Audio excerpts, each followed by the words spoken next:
श्री गणेशाय नमः। सप्तश्लोकी दुर्गा। शिव उवाच। देवी त्वं भक्तसुलभे सर्वकार्यविधायिनी। कलौ हि कार्यसिद्ध्यर्थमुपायं ब्रूहि यत्नतः।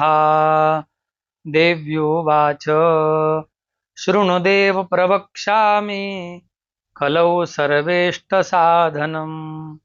मया तवैव स्नेहेनाप्यम्बा स्तुतिः प्रकाश्यते। ॐ अस्य श्रीदुर्गा सप्तश्लोकी स्तोत्रमन्त्रस्य नारायण ऋषिः अनुष्टुप् छन्दः श्रीमहाकाली महालक्ष्मी महासरस्वत्यो देवताः श्रीदुर्गा प्रीत्यर्थम् सप्तश्लोकी दुर्गा पाठे विनियोगः।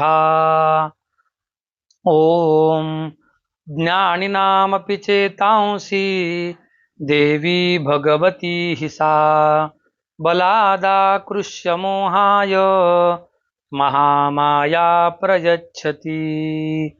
दुर्गे स्मृता हरसि भीतिमशेषजन्तोः स्वस्थैः स्मृता मतिमतीव शुभान् ददासि। दारिद्र्यदुःखभयहारिणिका त्वदन्या सर्वोपकारकरणाय सदार्द्रचित्ता। सर्वमङ्गलमाङ्गल्ये शिवे सर्वार्थसाधिके शरण्ये त्र्यम्बके गौरी नारायणि नमोऽस्तु ते। शरणागतदीनार्त परित्राणपरायणे सर्वस्यार्तिहरे देवी नारायणि नमोऽस्तु ते। सर्वस्वरूपे सर्वेशे सर्वशक्तिसमन्विते भयेभ्यस्त्राहि नो देवी दुर्गे देवी नमोऽस्तु ते।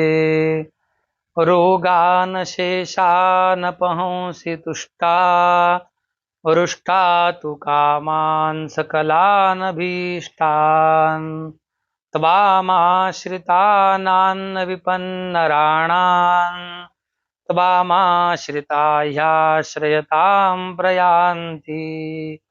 सर्वबाधा प्रशमनं त्रैलोक्यस्याखिलेश्वरी एवमेव त्वया कार्यमस्मद्वैरिविनाशनम्।